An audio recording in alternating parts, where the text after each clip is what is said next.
সরকার বলতে পারবে। আমাদের ছবার সুপ্রিম কোর্টের অর্ডার আছে, আমরা কন্টেম্প মামলা করেছি, সেখানে হাইকোর্টের ডিভিশন বেঞ্চের অর্ডার আছে, তার সত্ত্বেও রাজ্য সরকার আমাদের এই 1241 জনের চাকরিটাকে আটকে রেখেছে। শিক্ষা দপ্তরের ফাইলে প্রিন্সিপাল সেক্রেটারি সই করছেন না, যার জন্য আমাদের কাউন্সিলিং এর নোটিশ দিচ্ছে না। সরকারই ভালো করে বলতে পারবে, বলে ওনাদের জন্যই তো, ওনার জন্যই আজকে, ওনার নেতাদের জন্যই আজকে আমরা রাস্তায় বসে আছি। দুর্নীতি যদি না হতো, এই 16 সালের এই কেসটা তো এতদিন যেত না।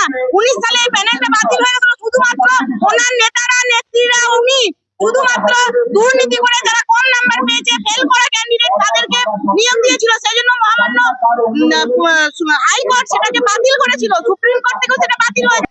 আর ডবল ডবল চাকরি পেলে তো দাদা আজ আমরা রাস্তায় বসে থাকতাম না। পরিবার ছেড়ে, বাচ্চা ছেড়ে, বৃদ্ধ বাবা মা ছেড়ে আমরা রাস্তায় দেখুন আজকে 1000 জনের উপর মানুষ বসে আছি। আমাদের প্যানেল থেকে অলরেডি 1 বছর আগে নিয়োগ শুরু হয়ে গেছে, সেখানে আমাদের 1241 জনকে এখনো রাস্তায় বসে থাকতে হচ্ছে। এর দায় কে নেবে? মুখ্যমন্ত্রীকে নিতে হবে এর দায়।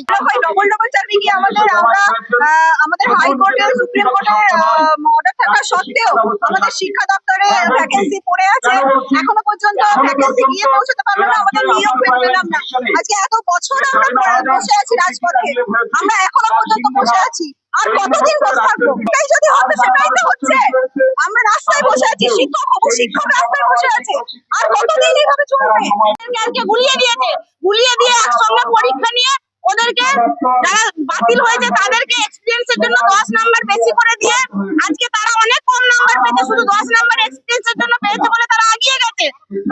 যার জন্য আজকে প্রেসাররা ওইদিকে মার খাচ্ছে, আর আমরা আপার প্রাইমারি 14,052 প্যানেলের 1241 জন আজকে রাস্তায় বসে আছি।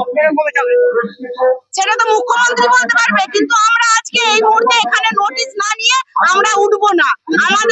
আমাদের এই আন্দোলন চলছে, চলবে। আজ আমাদের আমরা নোটিশ না নিয়ে বাড়ি যাবো না। আমি যদি রাস্তায় না খেয়ে এখানে কলকাতার বুকে মরে পড়ে থাকতে হয়, আমরা থাকবো। নোটিশ না নিয়ে আমরা বাড়ি যাবো না।